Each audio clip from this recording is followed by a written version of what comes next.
तो कल तो प्रीलिम्स का था, आज मेंस पे है। कल प्रीलिम्स पे बात करना था इसलिए किए थे, लेकिन अभी जो स्टेज है उसमें मेंस ही सबसे इम्पोर्टेंट है।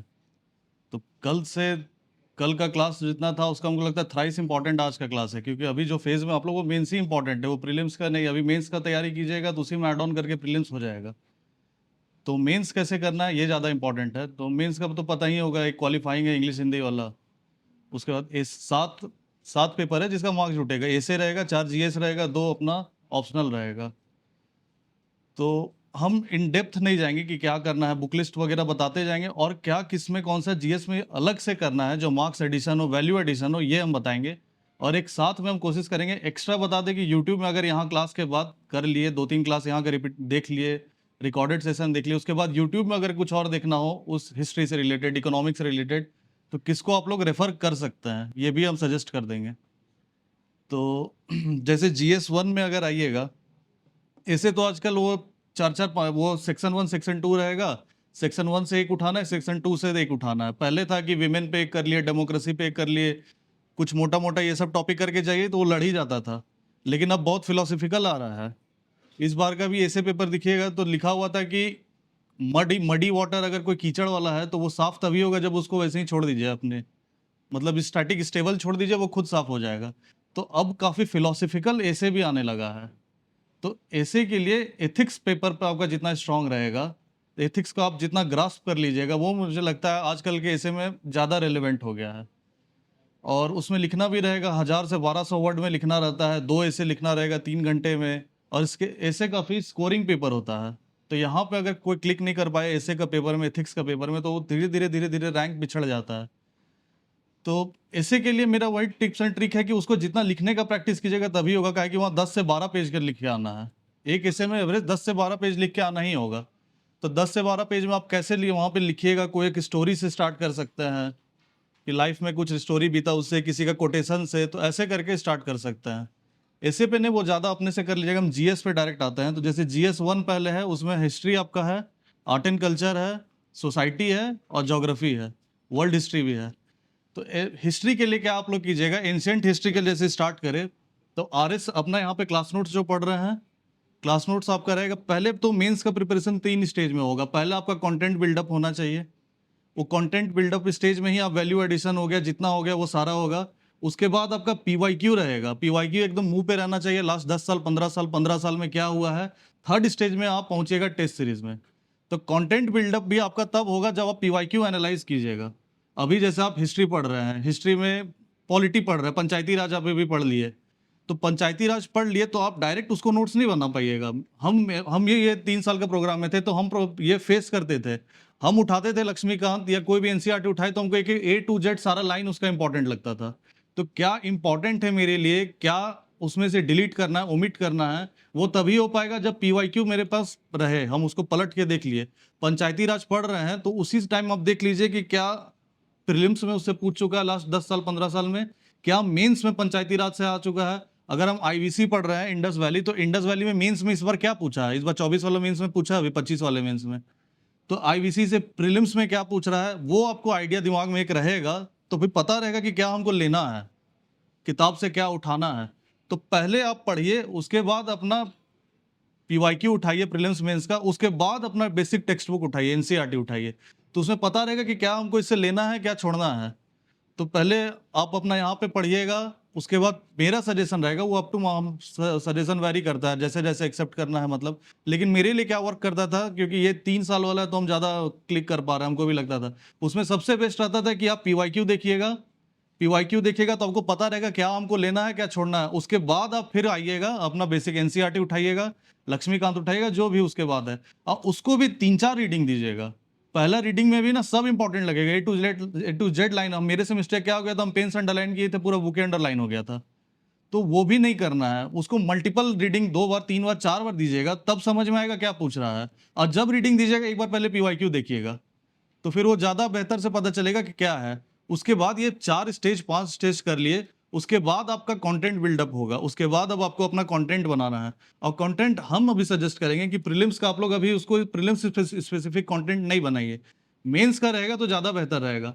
अब मेंस का रहेगा तो कैसे रहेगा, वो पूरा अभी से इंट्रो, बॉडी, कंक्लूजन के फॉर्मेट में रहेगा। ये नहीं कि कुछ भी पॉइंट वाइज कर दिया उसको छोड़ दिए। अगर आप आईवीसी पे बना रहे हैं तो आईवीसी का आपका एकदम रेडीमेड इंट्रोडक्शन अभी से रहेगा कि हमको 28 वाला अटेम्प्ट में देना है तो ये वाला हम चिपका के आएंगे। आपको अगर आईवीसी का कंक्लूजन आपको वहां पे कुछ चिपकाना है इंडस वैली सिविलाइजेशन का, तो वो अभी से कंक्लूजन रेडी रहेगा, क्योंकि जीएस में टोटल 20 क्वेश्चन रहेगा। 10 रहेगा 10 मार्कर वाला, 15 रहेगा 10 मार्क, मतलब 15 मार्क्स वाला 10 क्वेश्चन, 10 मार्क्स वाला 10 क्वेश्चन, टोटल 20 क्वेश्चन। तो अगर ऐसे बांट दीजिएगा तो हमको अगर ये 10 मिनट मिलेगा हार्डली 15 मार्क्स वाला अटेम्प्ट करने के लिए, और 7 मिनट मिलेगा मात्र 10 मार्क्स वाला अटेम्प्ट के लिए। तो अगर आप 15 मार्क्स का आंसर लिख रहे हैं तो मिनिमम 3 पेज लिखना होगा। अब डायरेक्ट तो हम स्टार्ट नहीं कर सकते हैं, थोड़ा एक हम फॉर्मेटिंग उसका कर लेंगे, फ्रेमवर्क रेडी कर लेंगे। पता चला इतना पढ़ के गए, इतना जजमेंट पढ़ के गए, पॉलिटी में पंचायती राज में ये कमेटी वो कमेटी पढ़ के गए, यहाँ का केस स्टडी करके गए, अब वहाँ पे एकदम वेग आंसर नॉर्मल लिख के आए तो वो भी नहीं चलेगा। तो पहले 1-1.5 मिनट में फॉर्मेटिंग भी करना होगा कि हम ये पढ़ के आए, ये हमको तो मिनिमम वहाँ पे वोमिट करना है आंसर में, तो वो फॉर्मेटिंग कीजिएगा। तो अल्टीमेटली हाथ में 8 मिनट बचता है 3 पेज भरने के लिए। तो 8 मिनट में पॉसिबल ही नहीं है अगर आपके पास इंट्रो कंक्लूजन रेडीमेड रहे वहाँ पे लिखना, वो लास्ट में फिर क्वेश्चन स्किप हो जाता है, छूट जाता है। तो इसलिए हम कल भी सजेस्ट किए थे कि इंट्रो कंक्लूजन एकदम रेडी रहे। मोस्ट ऑफ द टॉपिक, सबका टॉपिक ने, अब वो करंट वाला कुछ पूछेगा तो वो तो वहां पे बनाना ही होगा, लेकिन जो स्टैटिक है, जो पता है रिपीटेड थीम पे आ रहा है, उसका इंट्रो कंक्लूजन एकदम रेडी रहना चाहिए। बीच में बॉडी में आप क्या डालिएगा, वैल्यू एडिशन कैसे कीजिएगा, वो हम अभी बताते हैं। तो जैसे इंडस वैली, ये पहले एंशिएंट हिस्ट्री में आइएगा तो उसके स्टैंडर्ड बुक है, यहाँ पे आप लोग अपना नोट्स पढ़िएगा। आर एस शर्मा है, मेडिवल के लिए सतीश चंद्रा हो गया, या एनसीईआरटी को पढ़ना है, उससे आप कंटेंट बिल्डअप कीजिएगा। उसके बाद आप अपना नोट्स, इस हिस्ट्री के लिए मेरे लिए क्या बेनिफिशियल रहा कि हम थीमेटिक नोट्स बनाए हिस्ट्री में। जैसे उसमें आप पॉलिटी वगैरह में, इकोनॉमिक्स के लिए आप इन्फ्लेशन पे नोट्स बना लीजिएगा, मॉनेटरी पॉलिसी पे बना लीजिएगा, बैलेंस ऑफ पेमेंट पे बना लीजिएगा, इंटरनेशनल रिलेशन में इंडो अफ्रीकन रिलेशन पे बना लीजिएगा, ये बना लीजिएगा। इसमें कैसे कीजिएगा, इसमें थीम वाइज हम पहले 15 साल का देखें कि 15 साल में आईवीसी का कितना आ रहा है, तो आईवीसी का देखें कि कितना रिपीट हो रहा है। फिर हर्षा पीरियड हो गया, मौर्यन पीरियड हो गया, जैसे भी पीरियड। तो थीम वाइज एक रेडीमेड मेरे पास इंट्रो कंक्लूजन था कि कुछ भी आए, हम आईवीसी में जैसा भी क्वेश्चन रहे, मोल्ड करके हम ऐसा ही इंट्रोडक्शन चिपका देंगे, मोल्ड करके हम ऐसा ही कंक्लूजन चिपका देंगे। और हिस्ट्री में ऐसा कुछ चेंजेस होता नहीं है। हिस्ट्री में जो है वहाँ पे कुछ कुछ चेंजेस होता है। जैसे इस बार हम जेपीएससी का अपना बताएं मेंस का, तो हिस्ट्री का क्वेश्चन था तो उसमें भी करंट का एंगल डाला जा सकता था। जैसे बिरसा मूवमेंट इधर भी इंपॉर्टेंट है यूपीएससी के लिए, और बिरसा मूवमेंट जेपीएससी के लिए भी इंपॉर्टेंट है। ट्राइबल रिवॉल्ट में पढ़िएगा तो यूपीएससी में भी इंपॉर्टेंट है।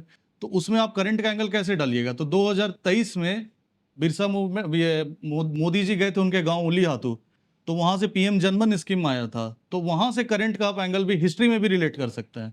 जितना इंटर सब्जेक्ट रिलेशन बैठाइएगा कि हिस्ट्री में थोड़ा सा हम पॉलिटिकल एंगल भी डाल दें, थोड़ा सा इकोनॉमिकल एंगल भी डाल दें, उतना ज़्यादा फायदा होता है। हम देखें थोड़ा सा करंट का भी एंगल डाल दिए, तो हिस्ट्री के लिए बेस्ट रहेगा कि आप थीमेटिक वाइज नोट्स बनाइए।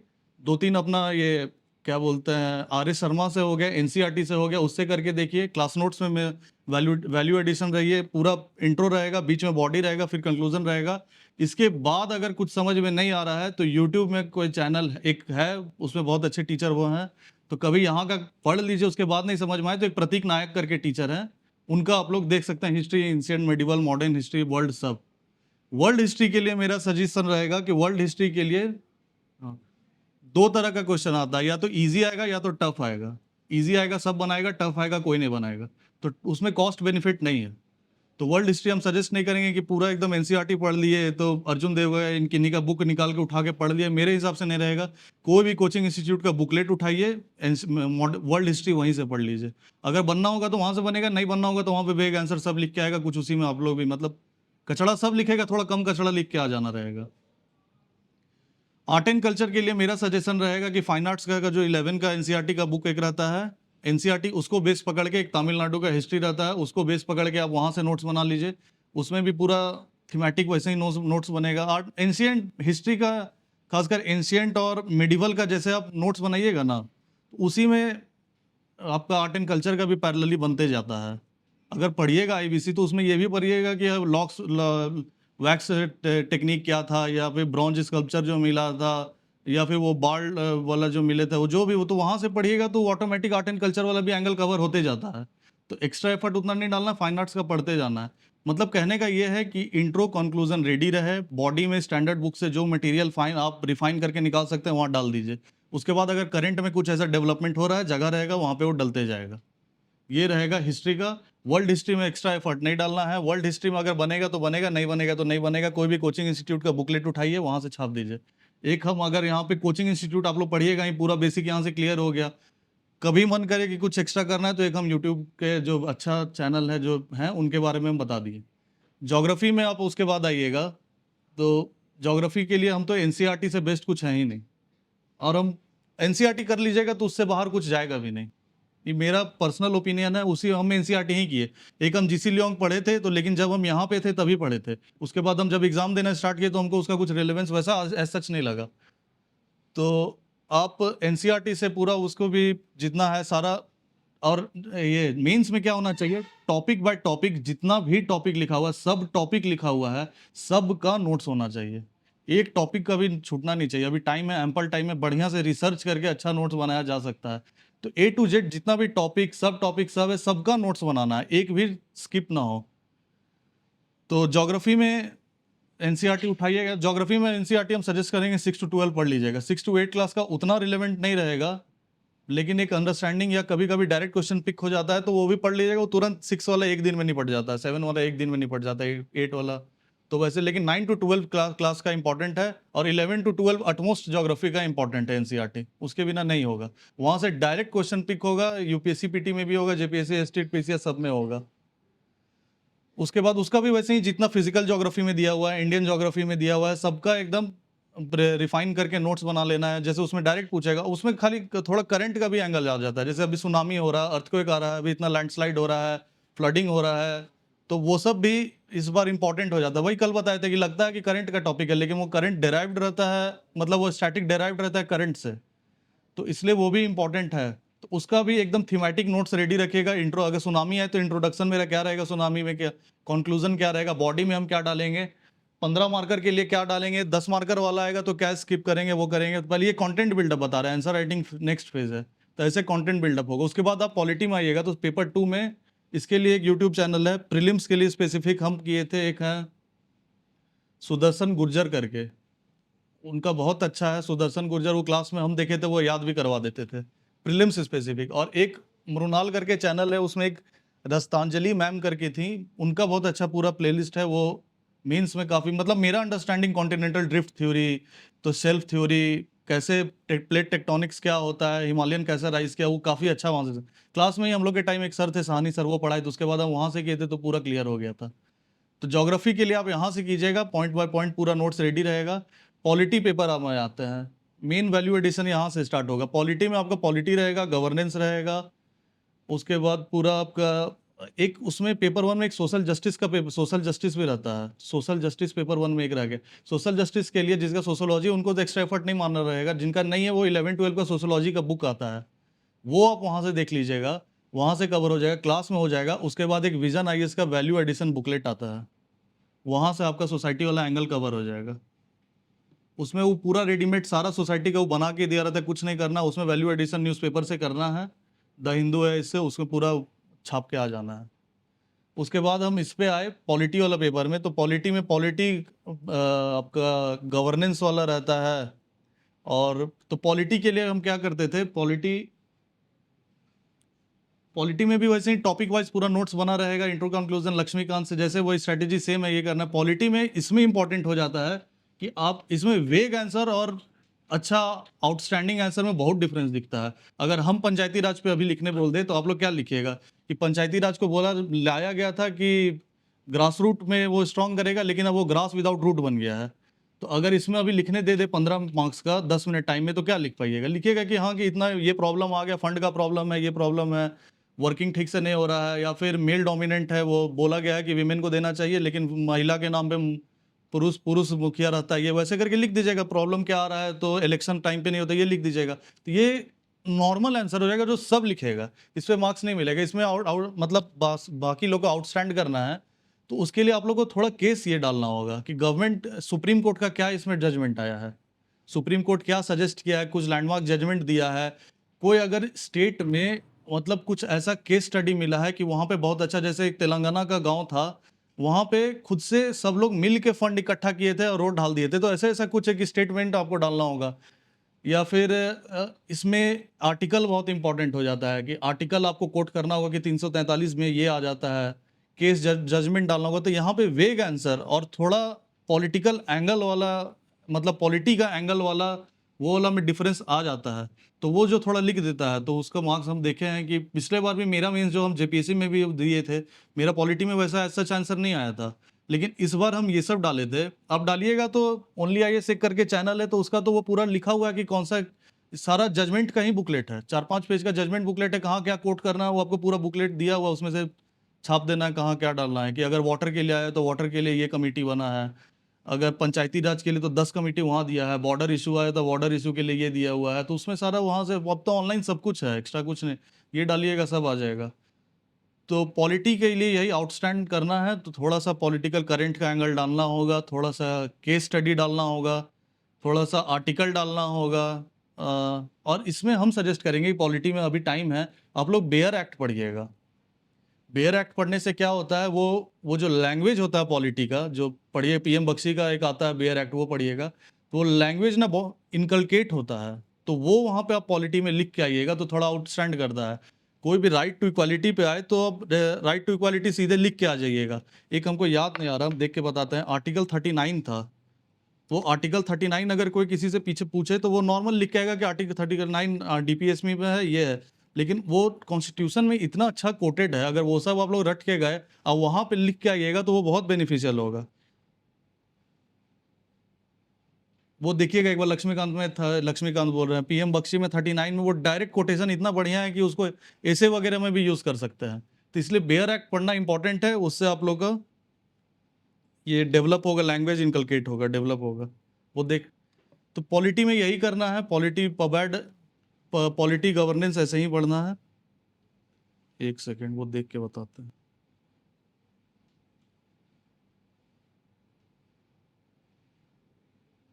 अब पॉलिटी स्कोरिंग पेपर है, लेकिन यहाँ पे फंस जाता है, पॉलिटी काफ़ी स्कोरिंग है। गवर्नेंस का तो, गवर्नेंस के लिए भी वही है, सच गवर्नेंस के भी हम देखे थे ना, गवर्नेंस क्लास में पढ़िएगा। उसके बाद वो एक विजन आईएएस का, उसका भी वैल्यू एडिशन, वी एन वैन मटेरियल आता है, VAM material, value addition material, वो भी काफ़ी अच्छा था, हम वहीं से किए थे। तो वहाँ से क्लास नोट्स के अलावा वहाँ से वैल्यू एडिशन मटेरियल वहाँ से कर सकते हैं, गवर्नेंस आपका वहाँ से हो जाएगा। आईआर के लिए, वो आईआर के लिए देखिए, हम तो ऐसा सच कुछ नहीं किए थे। आईआर के लिए मेंस के टाइम विजन का एक बुकलेट आता था, वो हम पूरा छापे थे। और आईआर का अभी आप लोग के पास टाइम है तो एक यूट्यूब चैनल है, वो कुछ नहीं, करंट अफेयर टाइप का डेली चैनल है, वो अपना चलाता है, एक वरुण धवन करके चैनल है, स्टडी आईक्यू का कुछ, क्या कोई धवन करके, प्रशांत धवन, वरुण धवन वाले, तो प्रशांत धवन, उनका आप लोग देखिएगा ना तो बहुत अच्छा लैंग्वेज, ये पूरा अंडरस्टैंडिंग हो जाएगा। तो अभी टाइम है, वो देख के वहाँ से हो जाता है। तो आईआर के लिए आप लोग वहाँ से कर सकते हैं। आईआर के लिए भी एक, उसके बाद उसमें भी लिखा हुआ है कि उसमें भी थीम वाइज होना चाहिए कि इंडिया का एशियन कंट्री से क्या रिलेशन है, पाकिस्तान से भी क्या चल रहा है, अफ्रीकन वाइज क्या चल रहा है, नैम में क्या चल रहा है, तो वो भी वहाँ से हो जाएगा, वहाँ पे भी वो भी निकल जाएगा। उसके बाद इकोनॉमिक्स का पेपर आता है, इकोनॉमिक्स थोड़ा टफ है, वो समझ में नहीं आता है। इकोनॉमिक्स में भी वही है, इकोनॉमिक्स में मेरा क्या, ये हम कहीं से देखे थे, इकोनॉमिक्स में मेरा क्या था कि हम इंट्रो कंक्लूजन पूरा का पूरा हम इकोनॉमिक सर्वे का उठा के छाप दिए थे। अगर एग्रीकल्चर से कुछ आने वाला है तो इकोनॉमिक सर्वे में जो एग्रीकल्चर का इंट्रोडक्शन है वो मेरा आंसर में भी इंट्रोडक्शन था। अगर एग्रीकल्चर का कंक्लूजन जो है तो वो इकोनॉमिक सर्वे में जो है मेरा भी वही था। इंडस्ट्रियलाइजेशन में अगर कुछ इकोनॉमिक सर्वे में कुछ बताया है तो मेरा वही इंडस्ट्रियलाइजेशन में वहाँ पे भी जो सर्वे में इंट्रोडक्शन कंक्लूजन था, सेम वो हम यहाँ पे भी चिपका के आए थे। तो ये काफ़ी सर्वे, हम बोलेंगे पूरा पढ़ने का ज़रूरत नहीं है, वो सर्वे को भी पढ़ा दिया जाता है, यूट्यूब में सब पढ़ा देगा इकोनॉमिक सर्वे। लेकिन इंट्रो कंक्लूजन हम बोलेंगे जो इंपॉर्टेंट चैप्टर है उसका पढ़ लीजिएगा, तो वहाँ से आपका वो लैंग्वेज, इकोनॉमिकल लैंग्वेज डेवलप हो जाएगा। तो वो फिर वो वेग आंसर नहीं होगा, वो अब नॉर्मल आंसर नहीं, थोड़ा आउटस्टैंड उसमें भी करना होगा, तो यही करना होगा। तो हम इकोनॉमिक सर्वे का डाटा, फैक्ट, अगर एग्रीकल्चर है तो एग्रीकल्चर का मेरे पास 10 फैक्ट रेडी था कि अगर एग्रीकल्चर में कुछ है इंट्रो कंक्लूजन, वो 10 फैक्ट ही हम चिपका के आएंगे कि इस बार पल्स का प्रोडक्शन इतना हुआ, इस बार इसका प्रोडक्शन इतना हुआ, इतना अभी हम लोग इसमें चल रहे हैं। अगर फार्म सुसाइड हुआ तो उसके लिए क्या आया, 4-5 स्कीम मेरा एनी टाइम रेडी था।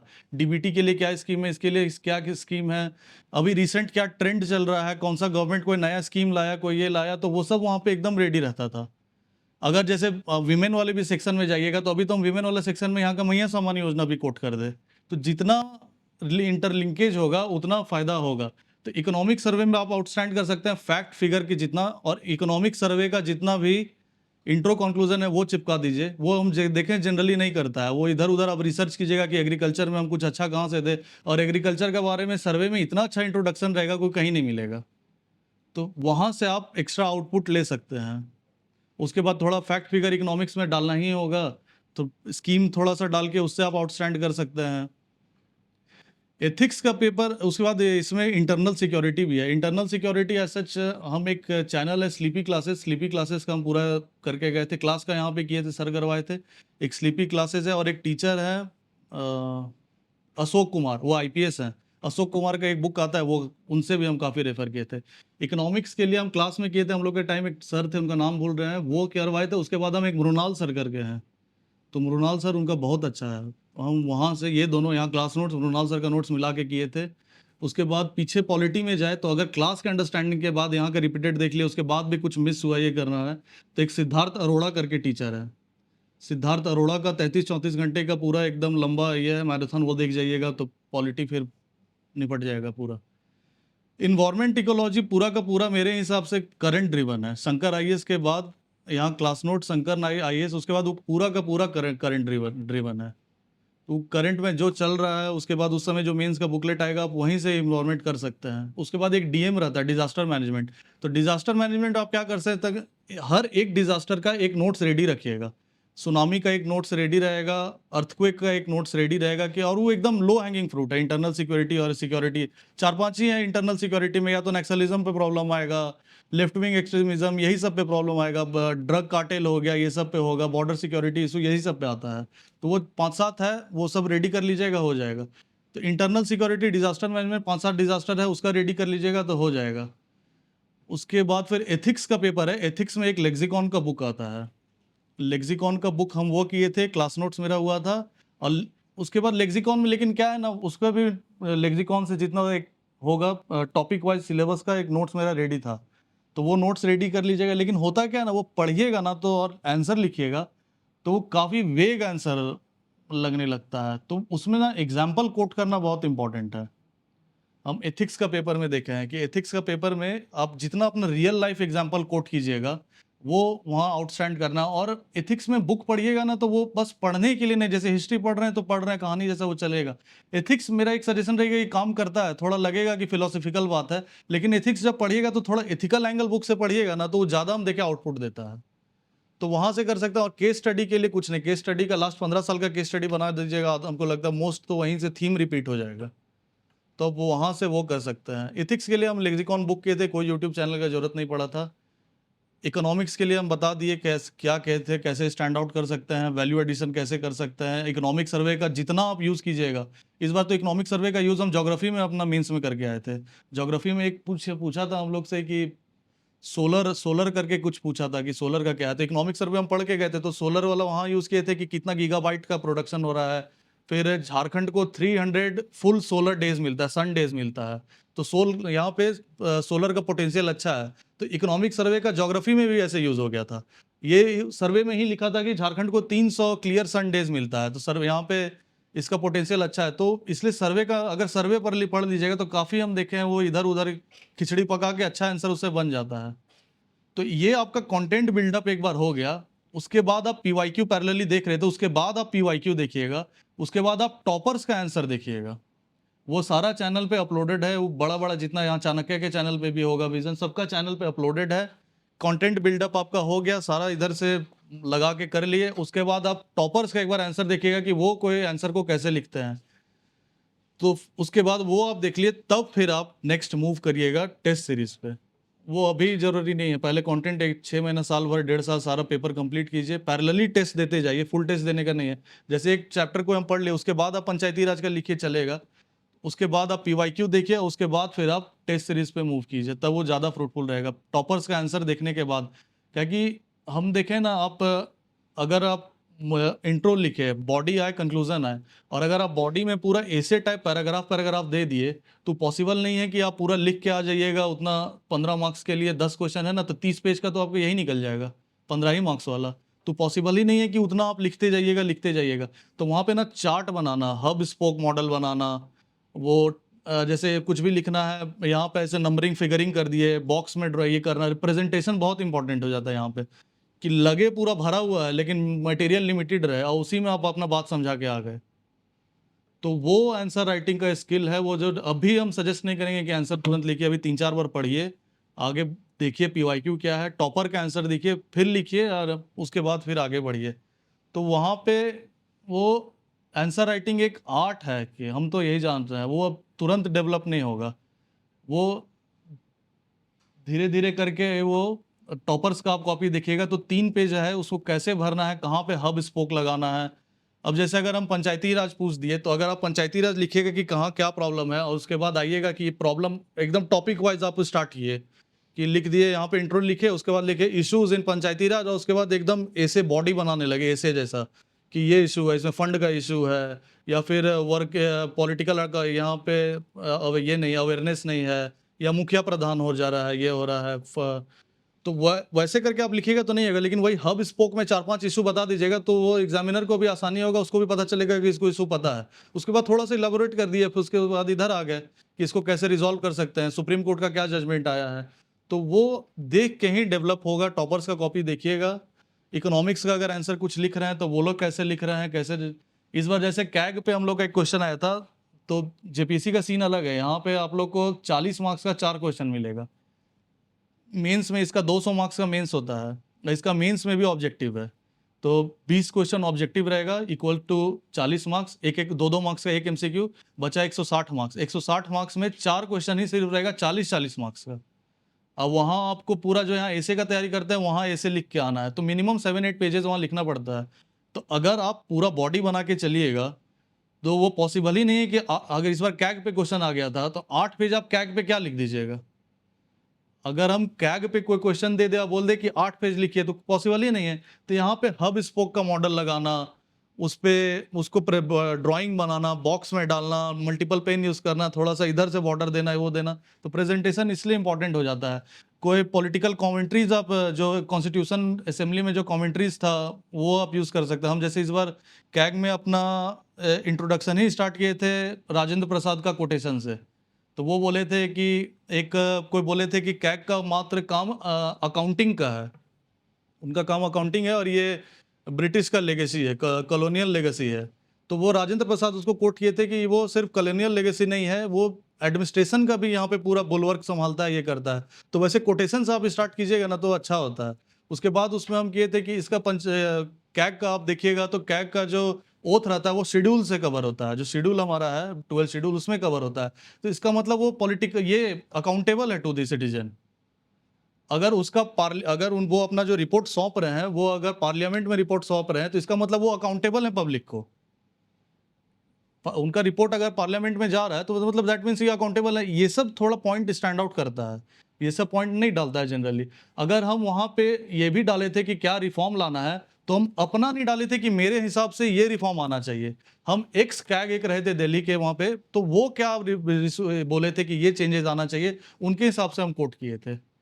कि वो एक्स कैग विनोद दुआ करके नाम था, उन्होंने क्या बोला था वो हम कोट किए थे। मेरा वहाँ पे कोई पर्सपेक्टिव नहीं था कि उन्होंने ऐसा कोट किया था। उसके बाद हम कब कोट किए थे कि सेकंड एआरसी में ये बोला गया है, कि एआरसी रिपोर्ट में ये गया है कि ये सब चेंजेस आना चाहिए। उसके बाद फिर हम थोड़ा लाए थे कि रिसेंट चेंज, एक पॉजिटिव एंगल पे आंसर भी एंड करना, अगर नेगेटिव भी बोल रहा है, नेगेटिव पे एंड नहीं कर सकते हैं। तो उसके बाद बताए थे कि पॉजिटिव एंगल क्या है, तो अपना रिपोर्ट को अब वो बोल रहा है कि लोकल लैंग्वेज में भी कैग बोल रहे हैं कि करेंगे।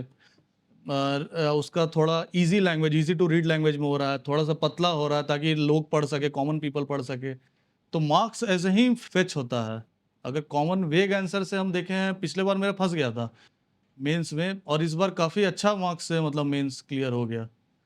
तो मेंस वही है, जितना स्टैंड आउट कीजिएगा उतना ये होगा। स्टैंड आउट करने का वही, जितना मल्टीपल ये नहीं कि बहुत सारा सोर्सेज पढ़ना है, सेम लिमिटेड सोर्स पढ़ना है, मल्टीपल रिविजन देना है और उसमें वैल्यू एडिशन करना है। तो उसमें वैल्यू एडिशन यही सर्वे से कीजिए, जितना हो सके ये आर्टिकल थोड़ा, सारा आर्टिकल रटना याद नहीं है, इंपॉर्टेंट आर्टिकल याद रहे, इंपॉर्टेंट कमिटीज याद रहे, कमिटी का रिकमेंडेशन याद रहे, हम अपना कहीं पे कुछ नहीं थोपेंगे। ये कमिटी, अगर वेस्टर्न घाट पे कोई इशू आ रहा है, वेस्टर्न घाट में कोई इकोलॉजिकल आ रहा है, तो हम वहाँ ये नहीं डालेंगे, हम वहाँ डालेंगे कि गडगिल कमेटी क्या बोले थे, गडगिल कमेटी का इशू गडगिल कमेटी ये रिकमेंड किए थे, तो वहाँ से वो करेंगे। तो मतलब ऐसे करके मार्क्स फिक्स हो सकता है। जितना आप ये सब नाम डालिएगा, केस डालिएगा, फैक्ट डालिएगा, फिगर डालिएगा, माधव गडगिल डालिएगा, राजेंद्र प्रसाद का कोट डालिएगा, नेहरू जी का कोट डालिएगा, फैक्ट डालिएगा, सर्वे का डालिएगा, कोट कर दीजिएगा कि यूएन इस हिसाब से बोला है, अकॉर्डिंग टू ये इंट्रोडक्शन ही हम स्टार्ट किए। अगर कि विमेन के बारे में कोई क्वेश्चन आया तो विमेन का क्या इशू है, यूएन इसके बारे में क्या कोट किया, हम इंट्रोडक्शन वहीं से विमेन का ये किए थे। तो ऐसे करके आप जितना कीजिएगा तो आंसर वैसे स्टैंड आउट होते हैं। और मेंस में तो ऐसा है कि 7 पेपर, अगर एक पेपर में 2 मार्क्स भी निकाले तो 14 मार्क्स 7 इंटू 2 14 हो जाएगा। और 14 मार्क्स में तो हमको लगता है 100 रैंक ऊपर आदमी चला जाता है। नीचे रहिएगा तो रैंक ही से बाहर, नहीं तो सर्विस भी पूरा एकदम इधर से उधर हो जाता है। कोई अगर 150 पे रहे, कोई 14 मार्क्स ला के 50 पे रहे, तो सीधे आईएएस से आईपीएस हो जाता है। तो मेंस के लिए मेरा यही सजेशन रहेगा। और अब आप लोग पूछे तो स्पेसिफिक डाउट लेते चलते हैं कि कहाँ क्या चेंज कर सकते हैं।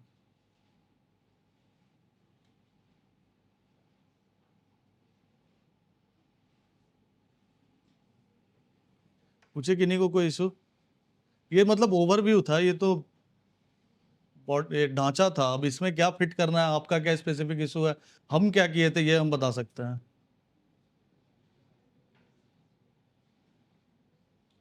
हाँ हाँ, जेपीएससी मेंस के बारे में। जेपीएससी मेंस में 6 पेपर टोटल है। पहला इंग्लिश हिंदी क्वालिफाइंग है, उसमें कुछ नहीं, 100 में 30 लाना है, वो हो जाता है। उसके बाद एक लैंग्वेज का पेपर है 150 मार्क्स का। 150 मार्क्स में लैंग्वेज कल बताए थे, वो आपको रीजनल लैंग्वेज, खोटा नागपुरी हो, पंच परगनिया, बहुत सारा संथाली, कोड़ू जितना है वो देखने में अभी हम बोल रहे हैं तो बहुत ये लगता है, लेकिन हम खुद, मेरा कोई बैकग्राउंड नहीं था, यूपीएससी का बैकग्राउंड था, हम ये खोटा कर लिए थे पीटी और मेंस के बीच वाले ही फेज में। तो उसमें कोई इशू नहीं है। अगर आप स्टैंडर्ड खोटा नागपुरी ये सब रख के जाइएगा, 150 में रैंक आने लायक मार्क्स आ जाता है, हम देखे हैं। और रीजनल पेपर है, इंग्लिश हिंदी भी वहाँ रहता है, ऐसा नहीं, इंग्लिश हिंदी भी ओरिजिनल पेपर में। लेकिन इंग्लिश हिंदी का इतना रिच हिस्ट्री है, अगर इंग्लिश पढ़ने जाइएगा तो पढ़ते जा हम। मेरा पिछला जेपीएससी में 7 जेपीएससी में इंग्लिश था तो 73 मार्क्स आया था, और वो पढ़े, और इस बार आ गया मेरा 95 खोटा में। तो इंग्लिश हिंदी में बोलना सही नहीं रहेगा, लेकिन मार्किंग अच्छा नहीं है। लैंग्वेज पेपर को यहाँ प्रमोट किया जाता है। तो अगर आप लोग कभी जाइएगा तो मेरा सजेशन रहेगा कि अगर पॉसिबल हो तो लैंग्वेज उठा के पढ़ लीजिएगा, खोटा नागपुर या कोई भी, अब वो आराम से हो जाता है। उसके बाद अगर आप जीएस में इसका आइएगा तो 4 जीएस पेपर है, जीएस 1 2 3 4। जीएस 1 पूरा हिस्ट्री ज्योग्राफी है, जीएस 2 आपका पॉलिटी पवर्ड है, यहाँ पॉलिटी पवर्ड गवर्नेंस वाला पूरा सिस्टम है। पेपर 3 यहाँ इकोनॉमिक्स पूरा है, झारखंड का इकोनॉमिक्स इंक्लूड करके। पेपर 4 यहाँ पे साइंस है, साइंस एंड टेक है, एग्रीकल्चर है, इन्वायरमेंट है, सब है। पेपर 1 2 3 जितना है सारा, जैसे जीएस है, हिस्ट्री टू ज्योग्राफी, सारा चारों जीएस में आपको 20-20 एमसीक्यू मिलेगा। तो मतलब इन टोटल 80 एमसीक्यू आपको मिलेगा। तो यहाँ पे स्कोरिंग हो जाता है। अगर कोई एमसीक्यू है इसमें, अगर आप 80 में 70 बना दिए तो इसमें तो मार्क्स कटेगा ही नहीं, जो कि यूपीएससी में सीन नहीं है। यहाँ वो ऑब्जेक्टिविटी है, अगर 80 में आप 70 बना दिए, कोई 50 बनाया, तो 20 मार्क्स का डिफरेंस यहाँ आ गया। तो जैसे अगर हिस्ट्री का हम उठाए तो पेपर 1 जीएस का पेपर 1 जो है उसमें हिस्ट्री है, हिस्ट्री में एंशियंट है, मेडिवल है, मॉडर्न है और झारखंड का हिस्ट्री है। टोटल 4 सेक्शन है। आपको इसमें से 2 क्वेश्चन आएगा, तो 2 क्वेश्चन इसमें से अटेम्प्ट करना है। तो जनरली यहाँ पे हम देखें लोग क्या करते हैं कि 2 सेक्शन पढ़ के चले गए, 2 क्वेश्चन अटेम्प्ट करना है, कोई भी बढ़िया से 2 सेक्शन लपेट के चले गए। जैसे हम झारखंड करके चले गए थे और मेडिवल कर लिए थे, तो हम झारखंड और मेडिवल अटेम्प्ट करके आ गए थे। तो 40-40 का 2 आप यहाँ से कर लीजिएगा, 80 मार्क्स का हो गया। और फिर उसके बाद ज्योग्राफी आता है। ज्योग्राफी भी पूरा वही, physical geography, Indian geography, economic geography, उसमें भी पूरा है एकदम, वो हो गया। उसके बाद उसमें भी झारखंड ज्योग्राफी, झारखंड का भी ज्योग्राफी है। इस बार झारखंड का ज्योग्राफी से सॉइल डिग्रेडेशन पे क्वेश्चन पूछा था कि सॉइल डिग्रेडेशन का क्या स्टेटस है पूरे झारखंड में। अब वो आपको पूरा बताना था कि संथाल परगना में क्या स्टेटस है, पलामू में क्या स्टेटस है, कोल्हन में, छोटा नागपुर, साउथ छोटा नागपुर, वो पूरा बताना था कि। और यहाँ पे सबसे इंपॉर्टेंट कि 40 मार्कर है, तो आपको 8 पेज सॉइल डिग्रेडेशन पे लिख के आना था, कहाँ क्या स्टेटस है क्या है। हम लोग का अलाउद्दीन खिलजी पे क्वेश्चन आया था मेडिवल पे, जो हम अटेम्प्ट किए थे, तो हमको अलाउद्दीन खिलजी का मार्केट रिफॉर्म पे 8 पेज लिखना पड़ा था। तो लग रहा है कि होता, लेकिन वो तैयारी ऐसा रहता है तो लिखा भी जाता है। तो फिर ज्योग्राफी में भी वही 2 क्वेश्चन रहेगा, ये सारा सेक्शन है, कोई भी 2 सेक्शन आप पकड़ के जाइए, वहाँ पे वो बना के आना होगा। उसके बाद आता है पॉलिटी, पबैट, गवर्नेंस। इसमें भी टोटल 8 क्वेश्चन रहेगा, 20 एमसीक्यू रहेगा। वो 8 में से आपको 4 अटेम्प्ट करना है, 40-40 का 4 160, 20 एमसीक्यू 40 मार्क्स का 200। टाइम वही 3-3 घंटा यहाँ भी मेंस का है। तो वो 40 में आप पॉलिटी, पबैट, यहाँ पे पबैट पढ़ना है, जो कि पबैट हम लोग का यूपीएससी में वैसा नहीं है। इसका आपको प्रीलिम्स में भी पबैट है, पब्लिक एडमिनिस्ट्रेशन, इसका प्रीलिम्स में भी 5 या 6 क्वेश्चन पूछता है पबैट से। तो पबैट यहाँ पे भी करना। पबैट का एक बुक आता है, इनका ही आता है, नाम भूल रहे हैं, लक्ष्मीकांत का ही एक बुक आता है पबैट के लिए भी, गवर्नेंस के लिए भी। तो वहाँ से पॉलिटी कर सकते हैं। तो पॉलिटी में इस बार पॉलिटी में हम जैसे अटेम्प्ट किए थे, कैक का क्वेश्चन अटेम्प्ट किए थे, एक विमेन इशू से पूछा था, थोड़ा गवर्नेंस एंगल जाके, कि विमेन पे गवर्नमेंट का क्या स्कीम आया, क्या चेंजेस लाया, और क्या वो कितना फ्रूटफुल रहा है, तो उस पर एक आया था। और उसके बाद पंचायती राज पे आया था, और 2 क्वेश्चन और था, एक क्वेश्चन और था, वो क्या था याद नहीं आ रहा। तो ऐसे करके ये हो गया। उसके बाद इकोनॉमिक्स का भी वही 4 क्वेश्चन रहेगा। इकोनॉमिक्स में पूरा, इकोनॉमिक्स का वास्ट, सबसे वास्ट सिलेबस है पूरा जेपीएससी में, हमको लगता है इकोनॉमिक्स का ही। वो पूरा आपको इकोनॉमिक्स, इन्फ्लेशन पढ़ना, पूरा ए टू जेड, जितना यहाँ इकोनॉमिक्स पढ़ रहे हैं सारा पढ़ना है। एडिशन ही होगा और थोड़ा 2-4 पब्लिक फाइनेंस, ये सब वहाँ उतना इंपॉर्टेंट, यहाँ पूरा पब्लिक फाइनेंस, ये सब इंपॉर्टेंट है। उसके बाद आपको पब्लिक, यहाँ पे झारखंड का इकोनॉमिक्स पढ़ना है। इस बार पूछ दिया था कि पोस्ट झारखंड के बनने के बाद इंडस्ट्रियलाइजेशन में क्या रिफॉर्म आया है। पोस्ट नहीं, 1991 लिबरलाइजेशन, एलपीजी रिफॉर्म्स के बाद झारखंड में इंडस्ट्रियलाइजेशन में क्या आया है। और ये ना थोड़ा out of the box question आ गया था। हम लोग स्टेट ही बना है 2000 में, तो 91 से कौन पढ़ता है कि 1991 एलपीजी के बाद झारखंड का इंडस्ट्रियलाइजेशन में क्या चेंजेस आया है, और उसको लिखना था। तो वहाँ पे भी मतलब अगर थोड़ा दिमाग रहे तो हो सकता है। उसमें हम क्या किए थे कि 1991 से 2000 में दिखा दिए थे कि पॉलिटिकल इनस्टेबिलिटी था झारखंड में, और झारखंड स्टेट रिफॉर्म का वहाँ पे मूवमेंट चल रहा था। तो ऐसा से वहाँ पे हो नहीं रहा था, रेटिपिज्म ये सब करके। उसके बाद स्टेट बनने के बाद जो इशू था वहाँ से खींच लिए थे। और उसके बाद आता है साइंस वाला paper, science and tech. Science वाला में फिजिक्स है, बायो है, केमिस्ट्री इसमें नहीं है। फिजिक्स में आपको पूरा पढ़ना है, पूरा नहीं मतलब वहाँ पे टॉपिक डिफाइंड है, वो पढ़ना है। फिर बायो में तो कल हम बताए थे, बायो में पूरा है, 11th-12th का हम लोग को बायो कुछ कुछ टॉपिक्स पढ़ना पड़ गया था। माइटोसिस, मियोसिस, उसमें कैसे सेल डिवीजन होता है, क्या होता है, वो कभी नहीं पढ़े थे, इस बार पढ़ना पड़ गया था। और पढ़ के गए थे एग्जाम में, क्वेश्चन ही कुछ नहीं आया था, मतलब नॉर्मल क्वेश्चन पॉल्यूशन पे पूछ दिया था। उसके बाद इन्वायरमेंट से आता है, साइंस टेक से आता है, स्पेसिफिक डिजीज वहाँ डिफाइंड है, एड्स है, टीबी है, सिकल सेल एनीमिया, ऐसे करके वो सबसे क्वेश्चन आता है। हेल्थ पॉलिसी क्या है, साइंस एंड टेक पॉलिसी है। अब बाकी सब में जीएस में 40-40 का 4 क्वेश्चन आता है, इसमें 32 का 5 आता है साइंस का पेपर में। तो इसमें 32 का 5 आता है और 20 एमसीक्यू रहता है ही। तो यहाँ पे टोटल हो गया 200-200 का 4, 800 और 150 मार्क्स का आपका कोठा वाला लैंग्वेज पेपर, तो 950 और 100 मार्क्स का इंटरव्यू, 1050 में मेरिट बनता है। इस बार 1050 में फाइनल कैंडिडेट का जो लास्ट सर्विस जिसको अलॉट हुआ, उसको 652 मार्क्स आया था। तो 1050 में 652 मार्क्स में, और अनरिजर्व का मेंस का कट ऑफ 580 गया था। तो 580 कट ऑफ गया था फाइनल, और 652 में लास्ट सर्विस, प्रोबेशन सर्विस होता है एक, वो मिल गया था। इसमें भी काफ़ी अच्छा है, एडमिनिस्ट्रेशन सर्विस है, पुलिस सर्विस है, फाइनेंस सर्विस हमको मिला है, फाइनेंस सर्विस है, जेल सर्विस है, प्रोबेशन सर्विस है, एजुकेशन सर्विस है, जिससे डीईओ वगैरह बनते हैं, डिस्ट्रिक्ट सुपरियर बनते हैं। फाइनेंस सर्विस से आप जैसे अभी मेरा है तो स्टेट टैक्स ऑफिसर हो गया, उसके बाद assistant commissioner, deputy commissioner, joint commissioner. Administration में आप बीडीओ सीईओ बन सकते हैं। उसके बाद प्रमोट हो गया एलआरडीसी, डीडीसी, डीसी, डीएसपी हो गया, एएसपी हो गया, एसपी हो गया, एसएसपी हो गया, डीआईजी हो गया। तो ये भी है। लेकिन यूपीएससी है, जेपीएससी है। लेकिन एक स्टेज आने के बाद अगर एग्जाम आता है, आप लोग फुल्ली प्रिपेयर्ड रहे, उस समय जेपीएससी आया, तो कुछ एक्स्ट्रा एफर्ट डालना नहीं, इधर का मेंस कंप्लीट रहेगा। झारखंड हम बताया 2 ढाई 3 महीना में मैक्सिमम आप कंप्लीट कर सकते हैं। तो 2 ढाई अगर ऐसा मौका मिले तो भर दीजिएगा। जेपीएससी का मेंस में क्या हो जाता है, यहाँ पे प्रेजेंटेशन बहुत इंपॉर्टेंट है। झारखंड में यूपीएससी का तो फिक्स है कि फिर इस बार 24 से 25 मई को प्रीलिम्स है, 26 वाला। यहाँ कोई फिक्स नहीं है, यहाँ हो सकता है दिसंबर में अभी पीटी हो जाए, या अगला साल दिसंबर में हो, या अभी 2 महीने बाद प्रीलिम्स हो जाए। यहाँ कोई डेट डिफाइंड नहीं है। और लेकिन एक वो इधर पिछले 2 जेपीएससी से क्या हो गया कि आता यहाँ लेट है, और जब आता है तो कब चला जाता है पता नहीं चल रहा है। हम लोग का 3 मार्च तक पीटी का फॉर्म भराया था, 3 मार्च 2024 लास्ट डेट था पीटी का फॉर्म भरने का। 17 मार्च को हम लोग का पीटी हो गया था। तो 14 दिन में पॉसिबल नहीं है कि कोई तैयार कर ले झारखंड का पीटी, जबकि 110 क्वेश्चन डोमिनेट करता है यहाँ पे झारखंड। 17 मार्च को हुआ, 22 अप्रैल आसपास हम लोग का मेंस का पीटी का रिजल्ट आया था, 22 अप्रैल। 22 जून से 2 महीने में हम लोग का मेंस स्टार्ट हो गया था, 22, 23, 24 जून। तो यहाँ पे थोड़ा एम्बिग्यूटी ज़्यादा है, तो यहाँ पे पहले से आपको प्रिपेयर रहना होगा। एक तो यहाँ आता लेट है, और आएगा तो कब चला जाएगा पता नहीं चलेगा। और ऊपर से इतना कम टाइम में होता है, यहाँ पे मेंस का कॉपी चेक होता है 25-30 दिन में, हार्डली कॉपी चेक हो जाता है। और इस बार हम लोग लगभग 6000 लोग मेंस लिखे थे, और 5 पेपर का मेरिट जुड़ता है। तो 5 पेपर में एवरेज कोई लड़का 30 पेज लिख के आता है, तो 30 हम जैसे 30 पेज हम एक पेपर में लिख के आए, तो वैसा हमको 5 पेज लिखना है तो हम 150 पेपर लिख के आए, वैसा वैसा 6000 लोग लिख के आया है। उतना सारा कॉपी यहाँ पे 1 महीना में चेक हो गया था। तो यहाँ पे कंटेंट तो इम्पोर्टेंट है, लेकिन कंटेंट से ज़्यादा यहाँ पे इम्पोर्टेंट है आपका प्रेजेंटेशन आंसर का कैसा है, आपका प्रेजेंट क्या है कि, और सिस्टम पे चेक होता है ना। तो अगर हम यहाँ लिख दे कॉपी पेन में तो वो अच्छा लगेगा, उसको हम सिस्टम पे अपलोड कर दे तो बहुत सिरदर्द हो जाएगा अगर घटिया लिखा हुआ रहेगा, खराब है। तो यहाँ पे हैंड राइटिंग प्रेजेंटेशन का इंपॉर्टेंस है।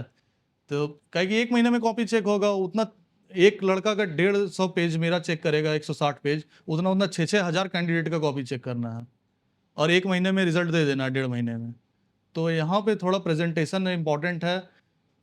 आपको 8 पेज में लिखना है, तो उसमें बॉक्सिंग करना है, प्रेजेंटेशन करना है, तो यहाँ पे इंपॉर्टेंट हो जाता है। उसके बाद इंटरव्यू, इंटरव्यू भी वैसे मैं ठीक गया था। इंटरव्यू यहाँ 100 मार्क्स का होता है, मेरा चेयरमैन सर का ही बोर्ड था, तो 70 मार्क्स हमको दिए थे, तो इंटरव्यू भी ठीक ठाक था। इंटरव्यू उतना इशू नहीं है यहाँ। इंटरव्यू से पहले इंटरव्यू रहता है, 1 दिन 3 दिन का प्रोसेस इंटरव्यू में भी होता है। पहला दिन डॉक्यूमेंट वेरिफिकेशन हो जाता है, सेकेंड डे आपका इंटरव्यू रहता है, और थर्ड डे आपका सदर हॉस्पिटल में मेडिकल हो जाता है। उसके बाद 20-25 दिन में आपका रिजल्ट आ जाता है। तो पहले दिन डीवी आपका होता है, तो डीवी में सारा आपका जितना सर्टिफिकेट आप लोग मेंस के टाइम अपलोड किए थे, वो सारा डॉक्यूमेंट आपको लेके जाना रहेगा। फिर इंटरव्यू दिन जाइए, वहाँ इंटरव्यू 3, यहाँ पे जनरली 4 मेंबर हैं, 3 मेंबर हैं, 1 चेयरमैन है, तो 4 बोर्ड लगता है। 4 बोर्ड रहेगा, 4 बोर्ड में इंटरव्यू पड़ता है। इस बार हम लोग का 9 जून से इंटरव्यू स्टार्ट हुआ था, शायद 22 जून तक चला था, तो 15-17 दिन इंटरव्यू चलता है। और टोटल हम लोग 850 लोग थे इंटरव्यू के लिए, और फाइनल 342 लोग का सिलेक्शन हुआ। तो वही मेरा 20-25 मिनट इंटरव्यू चला था। Chairman sir L Khiangte sir अभी यहाँ के जेपीएससी चेयरमैन है, वो पहले रिटायर्ड आईएएस ऑफिसर है, चीफ सेक्रेटरी रिटायर्ड है, तो अभी वही चेयरमैन है। मेरा उनका बोर्ड में चला था, और इंटरव्यू ठीक ठाक गया था। मेंस अच्छा जाता है ना, तो एक ये आ जाता है कि सिलेक्शन हो जाएगा। मेंस देख के पता चल जाता है कि क्या होने वाला है, क्या नहीं होने वाला। ये हम पर्सनल फीलिंग बता रहे हैं। मेंस देख के हमको पता चल गया था कि रैंक तो कुछ फंस जाएगा। तो अगर मेंस वैसा जाता है ना, तो इंटरव्यू भी ठीक ठाक चला जाता है, और इंटरव्यू में वैसा कुछ चेंजेस कर नहीं सकते हैं। वहाँ पे बस जो पढ़ के गए हैं और थोड़ा लीगल दायरे में रह के बोल के आना, आर्ग्यू करके नहीं आना है, तो इंटरव्यू में मार्क्स आ ही जाता है। उसके बाद फिर वही मेडिकल हुआ, फिर रिजल्ट आ जाता है। तो जेपीएससी भी ठीक है, यूपीएससी दे सकते हैं। उसके बाद अगर आए पैरेलली, जब तक एज हो जाए देने का, तो ये आ जाए। अगर अभी तो 14 चल रहा है, 14वां आप लोग दे नहीं पाइएगा, अभी आने वाला है। 15वां 16 तक एलिजिबल हो जाए, अगर आए वैकेंसी, जैसे प्रीलिम्स के दिए, मेंस दिया, इनकेस भगवान ना करे कि नहीं का नहीं हुआ, उस समय आया जेपीसी, तो दे दिए, हो जाएगा। क्या कि पता है प्रीलिम्स में एफर्ट नहीं मारना है, प्रीलिम्स आप लोग आसानी से निकाल सकते हैं। ये बीइंग एन यूपीएससी कैंडिडेट हम बता रहे हैं, तो प्रीलिम्स यहाँ आसानी से हो जाएगा। मेंस में भी उतना यहाँ पे मेंस में है, क्या कि इस बार अच्छा पिछला 3-3 4-4 बार दे रहे थे, वो लोग बाहर हो गए। पिछले बार जो रैंक सुधार रहे थे वो लोग का इस बार मेंस क्लियर नहीं हुआ। तो मेंस थोड़ा सा पंगा है, मेंस थोड़ा सा यूपीएससी से अलग है। यहाँ पे यूपीएससी में कंटेंट चाहिए प्लस प्रेजेंटेशन, यहाँ पे कंटेंट उतना इंपॉर्टेंट है, लेकिन उतना इंपॉर्टेंट नहीं है। वो पढ़ ही नहीं पाएगा उतना, डेली उनको 150-150 200 कॉपी चेक करना है कंप्यूटर पे, कहाँ उतना पढ़ पाएंगे। कंटेंट इंपॉर्टेंट है, हम ये नहीं बोलेंगे, लेकिन ये प्रीलिम्स निकालने के बाद ना कंटेंट डेवलप हो जाता है। पीयर ग्रुप ऐसा हो जाता है ना कि कंटेंट के लिए आपको उतना माथा नहीं लगाना पड़ता, कंटेंट डेवलप हो जाता है, तो उसके बाद फिर हो जाता है। देखिए जैसा आए वैसा अटेम्प्ट कीजिएगा अगर है। हम मेरा लेकिन सजेशन रहेगा कि यूपीएससी साथ में चलिए, आएगा जब जेपीएससी तो भर दीजिएगा, ये मेरा पर्सनल सजेशन रहेगा। काहे कि हम ये फील किए हैं कि एक पॉइंट के बाद जॉब सिक्योरिटी इंपॉर्टेंट हो जाता है। अभी हम लोग पढ़ाई के फेज में हैं, अभी आपको लग रहा है कि हम उस समय देंगे अटेम्प्ट, हम जान मोस्ट ऑफ द लोग आप लोग का हो ही जाएगा, लेकिन इन केस नहीं हो तो धीरे धीरे ना वो सिर पे चढ़ने लगता है। 2 अटेम्प्ट 3 अटेम्प्ट दीजिएगा, नहीं नहीं होता है ना तो फिर वो, और यूपीएससी है ये तो है नहीं, हम इसके बारे में एकदम कट थ्रोट कंपटीशन, एकदम ट्रूथ रहना ज़्यादा अच्छा ये रहेगा। इतना आसान नहीं है कि पहला बार में बैठे हम टॉप टॉप रैंकर बन गए, थोड़ा सा लक भी होना इंपॉर्टेंट है, हार्डवर्क तो है ही, थोड़ा लक भी चाहिए। इसलिए साइड में अगर पीसीएस वगैरह के ये जेपीएससी वगैरह आए तो डाल दीजिए, जॉब सिक्योरिटी हो जाएगा तो बढ़िया से उधर से देते रहिए। और किन्हीं का कुछ?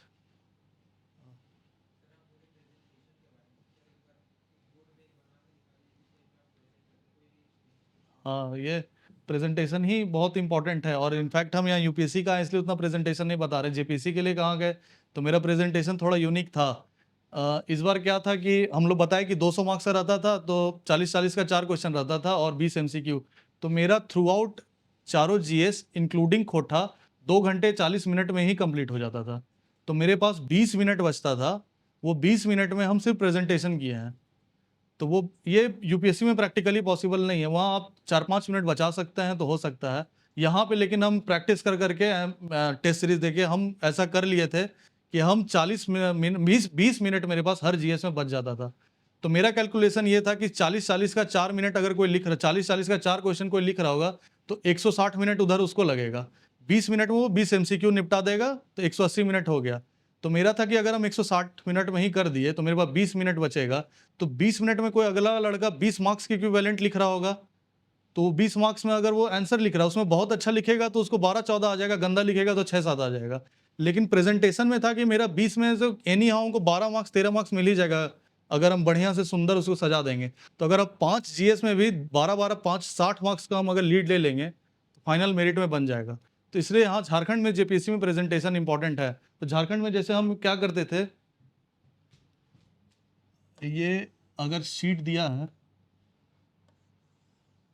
तो यूपीएससी में तो क्यूसीए रहता है, क्वेश्चन कम आंसर बुकलेट, यहाँ पे क्यूसीए नहीं आता है। अब इस बार से क्यूसीए आ जाए, क्वेश्चन कम आंसर बुकलेट, तो यहाँ आपको क्वेश्चन पेपर अलग से दिया जाता है, आंसर शीट 48 पेज का अलग से हम लोग को दिया जाता था।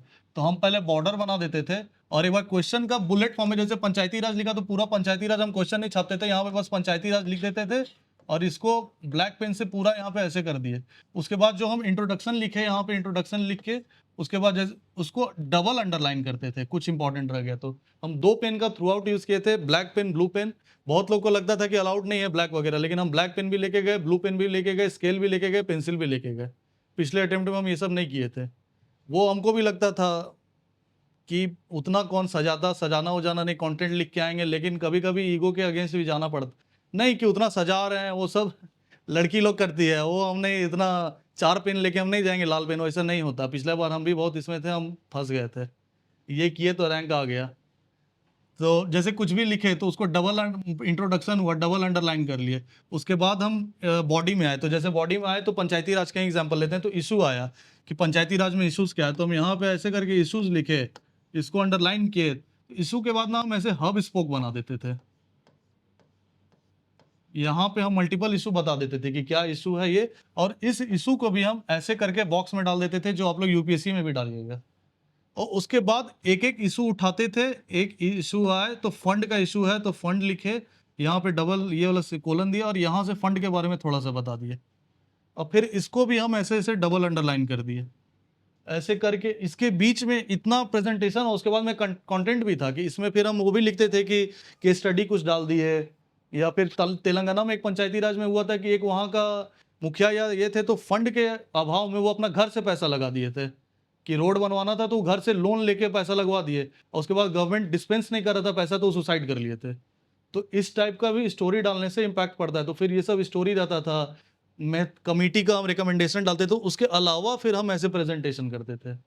यहाँ पे जैसे नेक्स्ट पेज में गए ये ऐसे,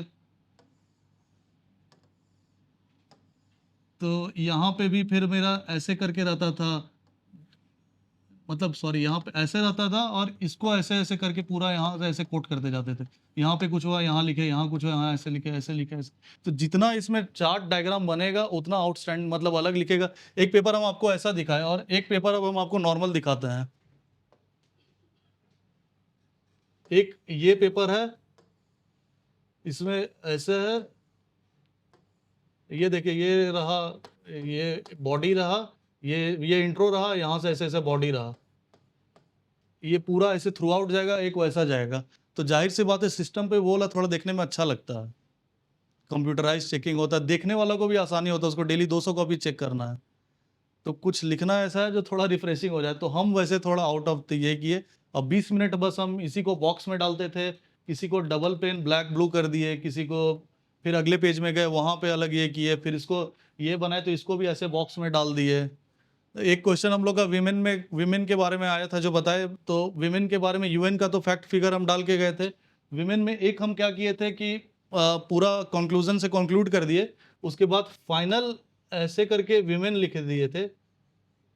और ये दिमाग वहां काम नहीं करेगा, ये विमेन को ऐसे बॉक्स में डाले और इसके अंदर दिखा दिए थे कि यहीं पे मेन है।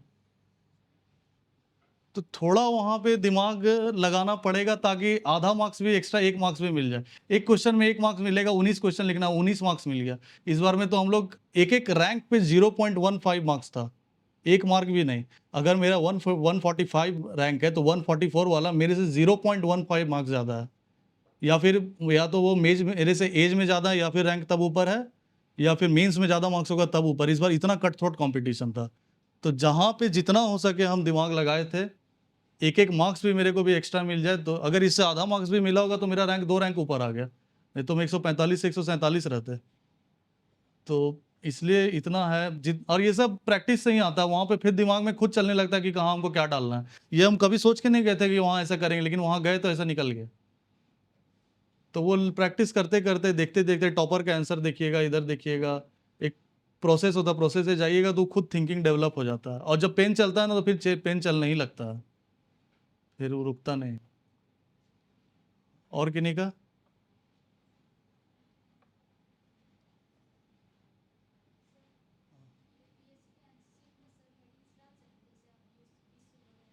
हाँ हाँ बिल्कुल डाल सकते हैं। आंसर राइटिंग में हम एक क्या देखे है ना कि क्वेश्चन जो है, क्वेश्चन जैसे पूछा है कि what are the major issues in Panchayati Raj and how we can resolve it.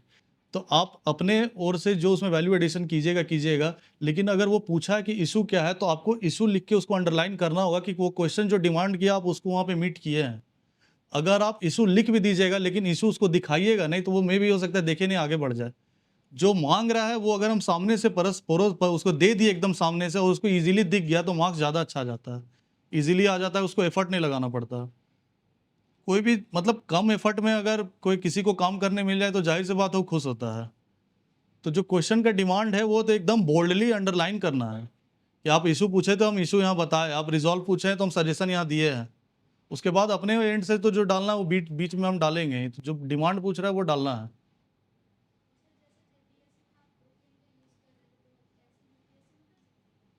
अब बिल्कुल कर सकते हैं, हम तो देखे कर। और यहाँ पे तो जेल पेन अलाउड नहीं है, वहाँ पे तो सब जेल पेन पायलट वाला V6 कौन सा पेन आता है वो यूज़ करते हैं। हम लोग में तो अलाउड नहीं है, यहाँ पे थोड़ा सा पेपर क्वालिटी डाउन रहता है यूपीएससी कंपैरिजन में। तो यहाँ हम लोग जेल पेन प्रेफर नहीं करते, लेकिन बाद में पता चला भाई लोग जेल पेन से भी लिख के आए थे। तो वो बिल्कुल कर सकते हैं, ब्लैक ब्लू सब कर सकते हैं। सेंटर तक अंदर जो ले गए उसके बाद सब यूज कर सकते हैं। और किन्हीं का?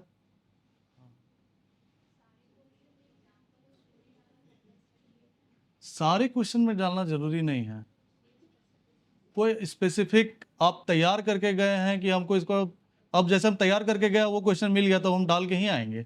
हम पंचायती राज पे वो तेलंगाना वाला इशू तैयार पढ़ के गए थे, मेरा वो रेडी था, तब वो हमको डालना ही था। हम कहीं ना कहीं उसका जगह एडजस्ट करके हमको एडजस्ट करना था कि हम ये एक्स्ट्रा एफर्ट करके आए, हमको डालना है। तो आप जो पढ़ के गए हैं वो वहाँ लकीली भिड़ गया, तब तो डाल के आना है। तो वही तो एक्स्ट्रा मार्क्स दिलाएगा, आधा मार्क्स 2 मार्क्स जो दिला दे। अब ये कोई पता तो नहीं कि क्या आएगा क्या नहीं आएगा, लेकिन अगर हम उसका तैयार करके गए हैं, अगर वो लकीली पूछ लिया तब तो हम वो वहाँ डाल के ही आएंगे। अगर हम कोई कोटेशन वीमेन पे पढ़ के गए हैं, अब वीमेन से रिलेटेड क्वेश्चन आ गया तो वो मेरा फिर फर्ज है कि हम वो डाल के आए, कि हम दिखे कि भाई कि हम एक्स्ट्रा एफर्ट डालें बाकी लोग के कंपैरिजन में। मेंस पूरा प्रीलिम्स तो है कि वहाँ पे आपको कट ऑफ पार करना है, प्रीलिम्स का एकमात्र रोल है सीरियस नॉन सीरियस को अलग कर देना। पॉसिबल नहीं है, अगर 10 लाख लोग फॉर्म भरा है तो 10 लाख को मेंस दिलवा दे। तो मे प्रीलिम्स का बस एक ही रोल है कि इधर से इधर अलग कर दी, इन लोग को मेंस क्रीम है, इन लोग को मेंस दिलाना है। लेकिन मेंस पूरा गेम है कि हम आपसे अच्छा पढ़ के आए हैं, ये पूरा दिखाने वाला ही खेल है कि हम बगल वाला से अच्छा लिख के आए, वो बस इसमें दिखेगा, वो जितना कीजिएगा जितना डालिएगा, मेंस पूरा उसी का गेम है। फ्लो चार्ट डायग्राम जरूरी है, ये डालना होगा। आप हम वही तो बोले, अगर आप 3 पेज अगर आप ऐसे टाइप लिखिएगा तो 3 पेज पॉसिबल नहीं है लिख पाइएगा। 20 क्वेश्चन है यूपीएससी में, टाइम नहीं लगता तुरंत। तो आप जितना देर में वो लिखिएगा, मानिए यहाँ पे आप इतना इशू लिखते, यहाँ पे पूरा इशू भरते जाते, उतना देर में तो आप यहाँ बॉक्स बना के यहीं पे सीधे फंड लिख दिए, यहाँ पे political will, lack of political will लिख दिए, यहीं पे कुछ लिख दिए, इतना देर में आपका इतना पेज कवर हो जाएगा और ज़्यादा डायमेंशन भी कवर हो जाएगा। उतने ही देर में आप यहाँ से यहाँ आइएगा तो ज़्यादा टाइम लगेगा। वो टॉपर का आंसर दिखिएगा ना, एक भी हमको लगता है पेपर नहीं दिखेगा जिसमें इसका यूज नहीं रहेगा। उसमें उन लोग इसमें भी यहाँ पे ऐसे आंसर, जैसे यहाँ पे कोई अगर हम पॉइंट बताए हैं, जैसे यहाँ पे अगर कुछ लिखे तो यहाँ पे भी छोटा सा उन लोग ऐसे बना के दिखा देते हैं। इतना जगह में भी छोटा छोटा, वहाँ हम लोग का जैसे जेपीसी में लाइनिंग पेपर रहता है, यूपीएससी में पूरा व्हाइट शीट रहता है, तो यहाँ अगर कोई आंसर लिख रहा है तो थोड़ा सा साइड में यहाँ पे भी हब स्पोक दे दिया। तो हब स्पोक, ये सब प्रेजेंटेशन बहुत इंपॉर्टेंट है, जितना डालिएगा आपका टाइम बचेगा, ये होगा। और कॉपी थोड़ा आउटस्टैंड करेगा, सुंदर लगेगा।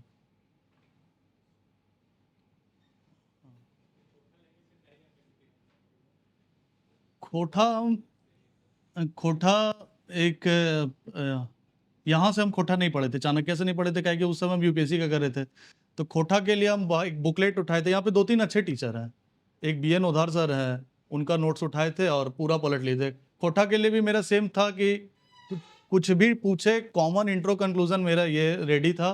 कुछ भी, जैसे अगर एप्पल के बारे में पूछ रहा है तो एक इंट्रोडक्शन था, खाली हमको वहाँ मिटा के एप्पल लिख देना था। मैंगो पूछ रहा है तो पूरा रेडी था, वहाँ मिटा के मैंगो लिख देना है। उस टाइप का हम रेडी कर लिया था, मोर और लेस 19-20 क्वेश्चन आता है, सब 12-14 क्वेश्चन में हम वैसे करके यूज कर लिए थे, थोड़ा बाकी 5-6 आ गया था। और ये 20 दिन में 25 दिन में आराम से तैयार हो जाता है। एक पूरा फर्स्ट रीडिंग विथ रिवीजन आप 30 दिन में खोटा कर जाइएगा, अभी बैठिएगा तो 30 दिन में कर जाइएगा। बुक ने बीएन ओदार का नोट्स आया था, हम बीएन ओदार का नोट्स किए थे।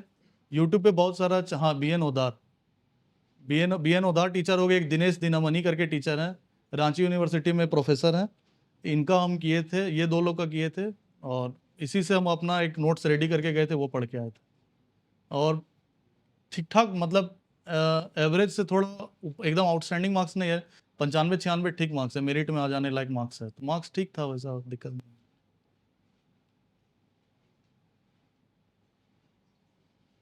और और किसी को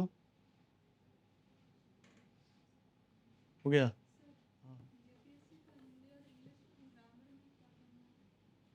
क्वालिफाइंग में कि लिटरेचर वाला पेपर में?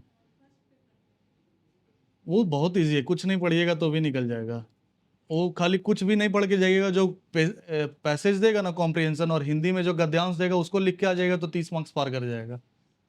और हम तो कुछ भी नहीं पढ़ के गए थे, हम समास उमास ये सब क्या होता है, अभी भी हम द्वंद्व समास ये सब कुछ नहीं, वहाँ पूछा था तो हम सब स्किप मार दिए थे, जो आया था लिख दिए थे। वो आराम से, बहुत ईजी है, मिनिमम 50 आ जाएगा, मेरा 54-55 आ गया था 100 में। क्वालिफाइंग पेपर में कोई एफर्ट नहीं डालना है, 2-3 दिन पहले, जिस दिन मेंस रहेगा ना, 3-4 दिन पहले एक बार कुछ देख लीजिएगा, मोर देन एनफ रहेगा। अब लैंग्वेज अगर ले लीजिएगा इंग्लिश हिंदी तो फिर दिक्कत है।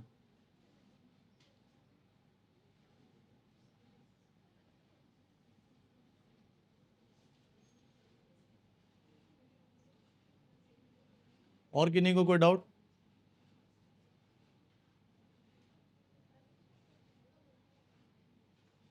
हो गया ना? ठीक।